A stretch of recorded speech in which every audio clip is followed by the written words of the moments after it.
Children, I told you earlier, writing history is a completely challenging task.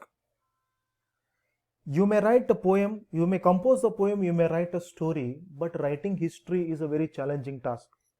While writing the history, we should present clarities, evidence, proofs, and everything. Without explaining these clarities, if you wrote one book, we will not call it as a history book, we will call it as some story or false story or simple story. See, what we'll see in this content, India as introduced by the European. Keep in your mind, children, the construction of the style of Indian history, one more time I am repeating, the construction of style of Indian style history is completely different from the construction of European style history. See, I told you earlier, India was introduced by the Europeans. India was introduced and recalled by the Europeans. We didn't know about his own history. We believed that, what we believed? India had the great knowledge about the history. Of course, we should agree. India had great knowledge about the history in the form of Puranas, in the form of myths, in the form of Upanishad, in the form of Bhagavad Gita, Vedas, Mahabharata, Ramayana, from of ancient time. But it was completely different from the method of construction of European style history. I hope you are understanding. Indians believed the history in the form of Puranas, Upanishad, Vedas, Mahabharata, Ramayana, some Sanskrit scriptures. But it is completely different from the style of model of construction of European history. See, among the Europeans, they arrived the 16th century. 16th century means we should go back to the 500 years or 600 years ago. Some European scholars, they arrived as a Jesuit priest. Jesuit priest means what? Jesuit means it was one organization in Paris. This is completely male-dominated religious organization. This organization works for the Catholic Church. There are two churches are there. One is Protestant Church and next one is Catholic Church. Jesuit, this institute works for the Catholic Church. So the members of this church were known as Jesuit. Jesuit priests arrived India during 16th century. So Henrik Roth, who was settled in Agra, means where Taj Mahal is located, and he translated the Sanskrit grammar into the Latin language about 350 years ago. He translate means what? Translate means changing the words. Ideas are same, thoughts are same in the book, matter is same in the book, but language is changed. He translated from Sanskrit language to Latin language. He translated Sanskrit grammar into the Latin language centuries later, means after 1 century. Father Kirodox identified that there are many similarities between Sanskrit language and European language. He recognized some similarities. Similarity means same thing between Sanskrit and European language. So I will give one example, children. In Sanskrit, door. Sanskrit, dwara. In English, door. In Sanskrit, pitru. In English, father. Similarity is there, children. In Sanskrit, matru. In English, mother. In Sanskrit, savitru. In English, sister. Some similarities are there. So meanwhile, India was ruled by British that time. British government was ruling India, they were appointing higher officer only European people. They were not appointing Indian people for the higher post. They were appointing higher officers only Europeans. These higher departments reserved for the European people that time. British officers, they arrived and they started to understand the history and tradition, customs, values, and beliefs, laws of the India. Why they started study the India? Why they started study about the Indian tradition and culture? Because they wanted to build a strong trade relationship between India and Europe. So I will show one image. Yes, this is a picture about the East India Company. Europeans, they wanted to build the strong trade relationship between India and Europe. That's why these higher officers from Europe, they started to study about our own culture, our Indian culture, Indian customs, Indian law, because they wanted to construct the strong trade relationship. Means they were importing and exporting some materials from Europe to India, from India to Europe also. So what happened, children? Some British administrator means rulers, they were attracted towards the Indian literature and culture.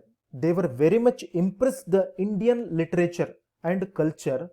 Because of this reason, Manusmriti and Bhagavad Gita and other literary works were translated to English. See, keep in our mind, children, originally Manusmriti was written by Manu in Sanskrit language. Bhagavad Gita was written by Vedavas in Sanskrit language, and other great literary works have been written in Sanskrit language. So those works have been translated from Sanskrit to English. I will show Bhagavad Gita and Manusmriti. And this is Manusmriti. This Manusmriti originally written by Manu. So European administrators or scholars, they have translated from Sanskrit language to English language. I told you earlier, translation means ideas are same, thoughts are same, but words are changed. I hope you're understanding. Children, see, I will show one picture. Sir William Jones,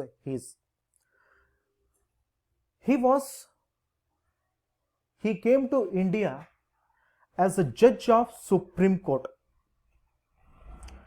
and he very much attracted to the Indian tradition and culture, and he started one society. That society name was Asiatic Society.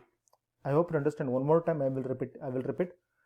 Sir William Jones, he came to India as a judge of Supreme Court in Bengal. I told you earlier, British government were appointing only higher officers from Europe. And he was an Indologist. Indologist means the study about India. Indology means study about India. Sir William Jones, who was multilingual expert, means he was talking many languages. He was an expert in many languages. He was expert in English, French, Arabic, Persian, Sanskrit, many languages. And he translated Gita Govinda.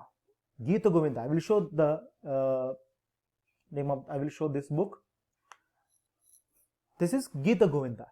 This Gita Govinda was originally written by Jayadeva in Sanskrit language. Sir William Jones had translated this Gita Govinda into English language. Not only Gita Govinda, he translated Manava Dharma Shastra. I told you earlier, Manu has also written this book, Manava Dharma Shastra. Manava Dharma Shastra also translated by Sir William Jones from Sanskrit language to English language. And Sir William Jones also translated Shakuntala. It is Shakuntala Originally, Shakuntala was written by Kalidasa in Sanskrit language. Sir William Jones studied this Sanskrit and studied about this Shakuntala, and he translated from Sanskrit language to English language. And another important Orientalist from Germany, he was Max Muller. Max Muller, he was Indologist.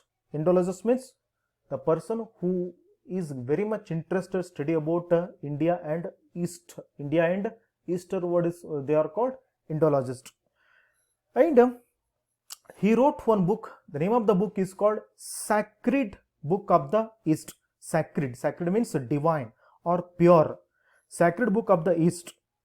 He wrote this book. And not only Max Muller, James Mill also, he was a historian from Scotland. He wrote the history of India in 6 volumes. Volumes means 6 books. See, very interesting fact about this James Mill. James Mill never visited India, but he wrote the books, the history of India, in 6 volumes. In 6 book he wrote a history on history of India, but he never visited. So after Max Muller, Sir William Jones, James Mill, one more important scholar of the France, he was a missionary. He came to India to spread Christianity. His name was Abbé Dubès. Are you watching this picture? He was Abbé Dubès. Abbé Dubès, he was a French missionary. I hope you're understanding. Missionary means what? Missionary means, keep in your mind, the religious preachers who are sent a foreign country to spread a Christian religion. One more time I will repeat. Missionary means the religious preachers who are sent to the foreign country to spread a Christian religion. They are called missionary. He came to India from the France. He was a French missionary. Where he settled? He settled a small village in Karnataka. The village name was Gunjam. So I will show one picture about Gunjam. This is a picture about Gunjam. One church is there. This church was constructed in the name of Abbé Dubès. And one temple is there. So these are all pictures. 2 pictures of Gunjam village. Actually, Gunjam village comes in Srirangapatana Taluk, Mande district in Karnataka. So where Abbé Dubès settled in Gunjam village, and Abbé Dubès, he came as a missionary. He adopted Indian culture and Indian customs. He accepted local culture and local customs. He was called as a Dodda Swami by local people. Local people means the people of Gunjam village. He was called as a Dodda Swami. Swami means says.